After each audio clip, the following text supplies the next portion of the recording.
s'agit pas seulement de recevoir le message de Dieu et d'aller le lire comme bon nous semble. Le message que avait reçu le prophète Nathan ici, c'était un message délicat qui dénonçait l'acte ignoble du roi. Et ce n'est pas n'importe qui.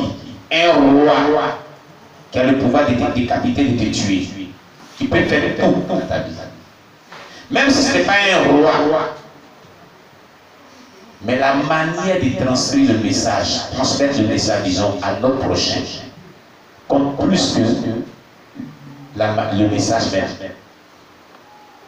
Tu peux avoir un message de la part de Dieu qui dénonce le péché, qui dénonce la mauvaise conduite des gens. Mais si tu viens le transmettre de manière crue, sans sagesse, sans intelligence, l'objectif que Dieu voulait atteindre au travers du message de la vie de la personne, le Seigneur n'atteindra pas cet objectif. Au contraire, la personne sera blessée dans son cœur. La personne sera vraiment frustrée. La personne sera angoissée. Et la personne, d'autres personnes d'ailleurs ont rétrogradé. D'autres personnes ont rétrogradé aujourd'hui. À cause du manque de sagesse, dans les messages que Dieu avait donnés à des personnes, il y a des personnes qui ont rétrogradé aujourd'hui. Il y a des personnes qui étaient dans les bonnes assemblées chrétiennes, mais qui ont quitté ces assemblées chrétiennes. Dimanche dernier, on vous a présenté deux types de prophètes. Le prophète Nathan qui avait usé de sagesse et d'intelligence pour délivrer le message au roi David. Mais on avait parlé aussi de Jean, l'apôtre Jean qui était un prophète aussi, mais qui avait donné dans le même contexte un tel message similaire au roi Hérode, sans sagesse, sans intelligence, et qui a été décapité par la suite. S'il avait usé de sagesse comme Nathan, il ne serait pas décapité. Amen. Je fais un bref rappel de tout ce qu'on avait fait, on avait vu le dimanche passé. Et nous avons insisté beaucoup sur le fait de transmettre le message de Dieu avec beaucoup de sagesse et intelligence. Quand un message qui dénonce le péché bien, c'est pour amener celui qui a commis le péché à la repentance. Une prise de conscience et une vie de repentance. Mais si le message vient maintenant pour l'angoisser, comment est-ce qu'il va vraiment se repentir? Le message vient pour le blesser dans le cœur, comment est-ce qu'il va se repentir? Aujourd'hui, je vais en tirer profit pour parler d'un sujet un peu délicat dans les assemblées chrétiennes aujourd'hui. C'est la même chose. Les sujets des péchés et des sous-disciplines dans les assemblées chrétiennes aujourd'hui. La manière dont les sous-disciplines sont pratiquées dans les assemblées chrétiennes aujourd'hui, on dirait une chasse à sorcières. On dirait une guerre qu'on fait à la personne.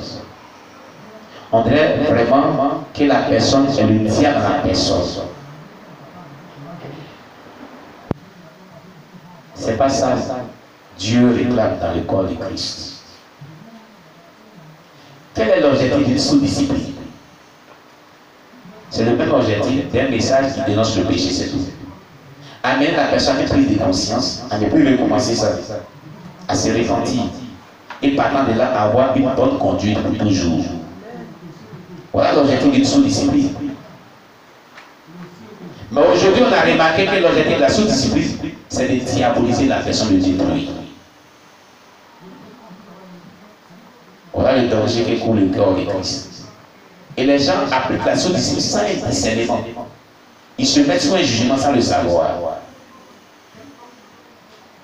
Quand on met une personne sous discipline, on veut atteindre un objectif, amener la personne à prendre conscience, à se repentir, à se détourner. Une femme est venue me voir, il y a déjà au moins 10 ans ou 13 ans derrière, dans cette ville.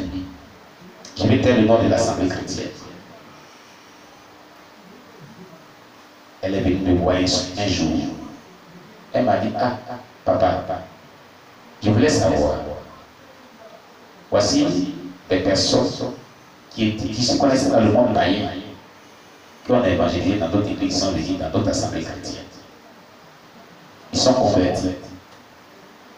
Et puisqu'ils viennent dans le concubinage, le pasteur, je crois bien, a accepté si bon de moi à les séparer du corps. Et puis les vivre.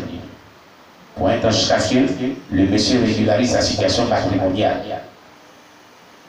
Chemin faisant, ils ont succombé dans le péché. Mais ce que moi, la dame dit, c'est que moi, m'a beaucoup choqué. Pour ces nouveaux convertis. Ils ont pris le monsieur là-bas, un dimanche. Ils ont vraiment prêché sur la vie ce jour. On dirait ce jour-là, c'est eux qui étaient vraiment le message du jour. Sermonné très bien propre. Ils ont mis un banc. Ils ont mis les cadres de toute l'église et ils les ont mis là-bas.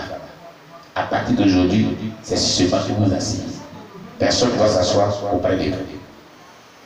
Vous êtes interdit de faire vos offrandes et vos dîmes. Dieu n'en a pas besoin, c'est ça le dire. Hein? Quand il y a louange et adoration, vous êtes interdit de venir se mettre au milieu de nous pour danser aussi. Il est interdit à tout chrétien de les fréquenter de peur qu'ils soient contaminés. Il est interdit à tout chrétien de les saluer.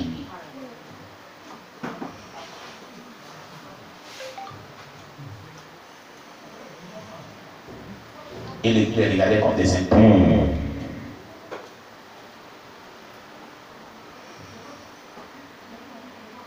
Vous voyez, voilà comment c'est présent des sous-disciplines. Dans certaines assemblées chrétiennes. Donc, comment est-ce que ces personnes peuvent se repentir? À votre avis? Où est l'amour du Seigneur? Pendant que toi-même tu les mets sous discipline, là, chaque fois que tu demandes pardon à tes péchés, à Dieu pour tes péchés. Tu ne vas pas dire que tu ne demandes jamais pardon à Dieu pour tes péchés. Dangereux. Très dangereux. La manière dont se pratique la sous-discipline. On donne une chasse à sorcière. On donne une guerre, une rancœur, une vengeance, une haine. C'est que les gens ne savent pas. Quand des membres du corps de Christ chutent dans le péché, c'est le corps de Christ qui est touché. C'est l'image du corps de Christ qui est blâmée et c'est une partie du corps de Christ qui est touchée sur le champ de bataille et qui atteint. Il faut l'aider à se relever. La Bible dit, le juge suivra combien de fois? Mais il se relèvera. Est-ce que Jésus a dit? Loin de moi de soutenir le péché, loin de moi de soutenir tout tas de péchés, mais je dis, la sous-discipline doit être pratiquée autrement que cette manière. D'ailleurs, il n'y a pas de trace biblique de sous-discipline dans la Bible. Il n'y a pas un verset qui parle de sous-discipline dans la Bible. Fouillez la Bible, ça n'existe pas. Dans l'histoire de l'Église primitive, il n'y a eu personne qui avait sous-discipline. Mais les consignes ont été données pour avertir des personnes qui vivent vraiment dans le désordre, une fois, deux fois, trois fois, et s'ils n'écoutent pas, de les excommunier de l'Église. Vous comprenez? La sous-discipline n'est pas mauvaise.